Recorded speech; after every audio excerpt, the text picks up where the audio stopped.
আসসালামু আলাইকুম, welcome to my channel. আমি আরিফুল হোসেন আনোয়ার। আজকে আমি প্রুভ করব গতিশক্তি সূত্রটা কিভাবে আসছে। ওকে, সো গতিশক্তি আসলে আমরা কি জানি, সেটা হচ্ছে কোনো বস্তু গতির কারণে যে শক্তি লাভ করে তাকে বলা হয় কি গতিশক্তি। ওকে, এখন এই যে গতিশক্তির যে ইকুয়েশনটা আছে বা সূত্রটা আছে সেটা আমরা কি জানি। গতিশক্তির ইকুয়েশন বা সূত্রটা আমরা জানি হচ্ছে ইকে ইজ ইকুয়াল টু কি হাফ এম বি স্কোয়ার। এটা হচ্ছে আমার ইকুয়েশন, যেটা প্রয়োগ করে আমরা পরীক্ষার হলে ফিজিক্সের ম্যাথগুলো করি। E K is equal to half m v square. এখন একটা স্টুডেন্ট যদি E K is equal to half m v square এতটুকু জানে তাহলে হ্যাঁ ম্যাথ করতে পারবে। এখন এটা যেন কোথায় থেকে আসছে সেই প্রুফটা জানার দরকার আছে। যদিও প্রুফটা পরীক্ষার হলে আসবে না, যেন এই সূত্রটা কিভাবে আসছে প্রুফ করে দেখাও, এরকম কোন কোয়েশ্চেন আসে না। বাট জানার জন্য, ফিজিক্সটাকে বোঝার জন্য এই সূত্রটাকে কোথায় থেকে আসছে সেটা আমার জানতে হবে। এখন এই সূত্রটাকে আমি প্রুফ করার আগে একটা কথা আপনার মনে রাখতে হবে, শক্তি কাকে বলে। শক্তি হচ্ছে কাজ করার সামর্থ্যকে বলা হয় শক্তি। অর্থাৎ কোনো বস্তুর উপরে যেটুকু কাজ করা হয় এই কাজটাই কিন্তু একটা শক্তি রূপান্তরিত হয় আলটিমেটলি। তার মানে আমরা বলতে পারি কি গতিশক্তি ইজ ইকুয়াল টু কৃতকাজ। কৃতকাজ মানে কি কোনো বস্তু যেটাকে কাজটা করা হয় এই কাজটাকে আমরা বলি হচ্ছে কৃতকাজ। অর্থাৎ গতিশক্তি মানে কৃতকাজ, কৃতকাজ মানে হচ্ছে গতিশক্তি। অর্থাৎ আমাদের যে ডেফিনেশন আছে, ডেফিনেশন থেকে আমরা জানি কাজ করার সামর্থ্য হলো শক্তি। তার মানে সেখান থেকে আমরা বলতে পারি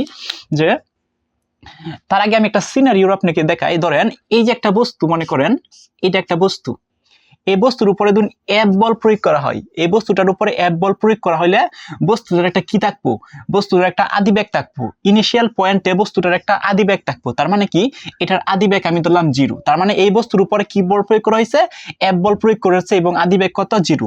এবং এই বস্তুটার উপরে এফ বল প্রয়োগ করাতে বস্তুটা এইখানে চলে আসছে।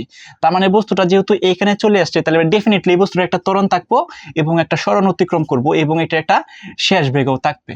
সো আমি আবার একটু বলার চেষ্টা করতেছি, কোনো বস্তুর উপরে যদি এফ বল প্রয়োগ করা হয় তার মানে বস্তুটা এ ত্বরণে এর সরণে বি বেগ প্রাপ্ত হবে এবং এখানে যেন স্থির অবস্থা, এটা যদি স্থির অবস্থান থেকে যাত্রা শুরু করে তাহলে হচ্ছে আমরা কি জানি স্থির অবস্থা থেকে যাত্রা শুরু করলে আদিবেগ কি হয়, শূন্য হয়। তার মানে এরকম যদি একটা সিনারি হয় তাহলে আমরা বলতে পারি যে গতি শক্তি ইজ ইকুয়াল টু কি কৃতকাজ। এটা তো আমরা জানি কাজ। গতিশক্তি ইজ ইকুয়াল টু কি আমাদের কৃতকাজ। কারণ কি কোনো বস্তুর মধ্যে যতটুকু, কোনো বস্তুর উপরে যতটুকু কাজ করব, যেতটুকু কাজ করার সামর্থ্য সেটাই হচ্ছে আমাদের গতিশক্তি রূপান্তরিত হবে। ওকে, সো গতিশক্তি ইজ ইকুয়াল টু কৃতকাজ। তার মানে গতিশক্তিকে আমরা এক্সপ্রেস করি বা লিখি ই কে দ্বারা, ঠিক আছে। তার মানে ই কে। এখন কৃতকাজ মানে কি, কৃতকাজ মানে হচ্ছে আমরা একটা ইকুয়েশন জানি, তো সেটা হচ্ছে এফ ইজ ইকুয়াল টু একটা কাজ যেন আছে, কাজের আমরা কি জানি, কাজের যে ইকুয়েশনটা সেটা কি জানি, W equal to F S cos theta.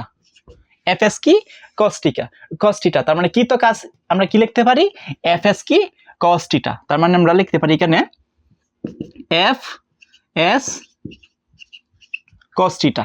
Okay, F S cos theta. এখন এখানে যে এফ এস কস থিটা হয়েছে, এখন আমরা কি জানি, আমরা জানি হচ্ছে E K is equal to F মানে কি, এই এফ মানে তো আমরা জানি এফ ইজ ইকুয়াল টু কি M A. F is equal to কি জানি আমরা এম এ। তার মানে এফ এর পরিবর্তে আমি এই ভ্যালুটা বসাই দিছি। তার মানে এফ এর পরিবর্তে কি এম এ সাথে কি আছে এস এবং কস। যেহেতু এই বস্তুটা একটা স্ট্রেট অ্যাঙ্গেলে যাচ্ছে, কি অ্যাঙ্গেলে যাচ্ছে, স্ট্রেট অ্যাঙ্গেলে যাচ্ছে, অর্থাৎ সরল রেখা বরাবর যাচ্ছে। তার মানে টিটার মান হচ্ছে 180 ডিগ্রি অর্থাৎ 180 ডিগ্রি। তার মানে হচ্ছে এটা দুদিন সরল রেখায় বরাবর যায়। এই যে একটা সরল রেখা, এই সরল রেখার মান কত, এই সরল রেখার মান হচ্ছে 180 ডিগ্রি। অর্থাৎ কোনো সমতল ভূমি দিয়ে কোনো বস্তু যায় তাহলে সেটার যে কোণ হয়, কোণ উৎপন্ন হয় সেটা হচ্ছে 180 ডিগ্রি। কেমনে, এটার উপরে যদি আমি একটা লম্ব আঁকি, তার মানে এই পাশে হচ্ছে 90 ডিগ্রি, এই পাশে হচ্ছে 90 ডিগ্রি। তার মানে কত, 90 plus 90 is equal two 180 degree. Okay, 180 degree. তার মানে সমতল রেখা বা স্ট্রেট অ্যাঙ্গেল সরল রেখা দুই কোনো যায় তাহলে সেটার মান হয় হচ্ছে 180 ডিগ্রি। তার মানে cos থিটার মান হবে 1। তার মানে আলটিমেটলি সব সাথে আমি গুণ করলে আমরা কি হবো, এটাই পাবো। এটাকে আমরা ধরি 1 নং সমীকরণ। ওকে, এটাকে যদি আমরা 1 নং সমীকরণ লিখি তাহলে আমি ওই পাশেটা একটু মুছে দিচ্ছি। হ্যাঁ, এই অংশটা, এই পোরশনটা আমি একটু মুছে দিচ্ছি। এখন এই বস্তুটা এখান থেকে এখানে আসছে, বস্তুটা যদি এখান থেকে এখানে আসে তাহলে এখানে একটা বেগ প্রাপ্ত হয়েছে, দ্যাটস কল ইজ শেষ বেগ। ওকে, এখন এই শেষ বেগটা আমরা কি জানি, শেষ গতির ইকুয়েশন থেকে আমরা কি জানি, শেষ বেগ বি স্কয়ার সমান সমান u square plus 2 a s. এটা আমরা জানি না গতির ইকুয়েশন বি স্কোয়ার সমান সমান ইউ স্কোয়ার প্লাস 2as। এখন আমরা কি করতে পারি, বি স্কোয়ার সমান সমান ইউ, ইউ মানে কি আদি বেগ, তার মানে এখান থেকে আদি বেগটা 0 থেকে শুরু হয়েছে, 0, তার মানে এখানে যদি আমি 0 বসায় দিই এবং 0 উপরে যদি স্কোয়ার দিই তাহলে তো এটা তো চলে যাবে। ওকে, তার মানে থাকবো কি, থাকবো হচ্ছে 2as। তাহলে আমি সমানের ব্যাগটি এই পাশে নিয়ে আসলাম, ব্যাগটি এই পাশে নিয়ে আসলাম, মানে বেসিক ম্যাথমেটিক্স। তার মানে 2as ইজ ইকুয়াল টু কি বি স্কোয়ার। এখন 2as যদি বি স্কোয়ার হয়ে থাকে তাহলে as টাকে আমি কি করব, রেখে দেবো এখানে।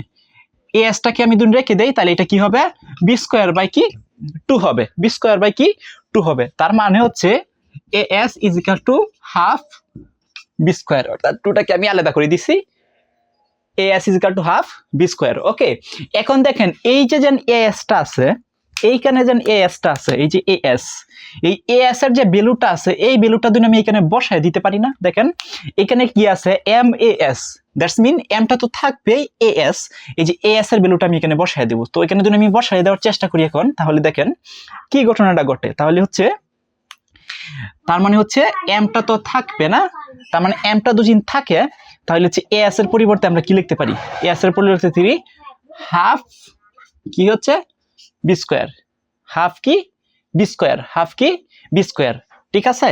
তার মানে E K is equal to half v square পেয়েছি। এখন এটাকে যদি আমি একটু সাজায় লিখি, তার মানে E K is equal to half m v square, অর্থাৎ আমি এমটাকে পরে পাঠায় দিছি, হাফটাকে সামনে নিয়ে আসছি, দ্যাট ইজ মাই ইকুয়েশন। এবং এইটাকেই আমরা প্রমাণ করে ফেলছি। দেখেন এই যে গতিশক্তির যে ইকুয়েশনটা আছে half m E K is equal to half m v square, এখন এই যে আমরা প্রমাণ করতে পারছি E K is equal to half m v square. এই হচ্ছে এই সূত্রটার প্রমাণ অ্যাকচুয়ালি, যে এই হাফ এম স্কোয়ার সূত্রটা কিভাবে আসছে, যদিও এই প্রমাণটা পরীক্ষার হলে আসে না, কিন্তু জানার জন্য এই half E K is equal to half m v square কোথায় থেকে আসছে এটার হচ্ছে একটা এক্সপ্লেনেশন, এবং এটা যদি আপনারা স্ক্রিনশট নিতে চান তাহলে ডেফিনেটলি একটা স্ক্রিনশট নেন। ওকে, ঠিক আছে। সো এই সূত্রটা কিভাবে আসছে আমি প্রমাণ করে দিলাম এবং প্রুভ করে দিলাম, এটা প্র্যাকটিস করেন, এটা ভেরি ইজি বিষয়।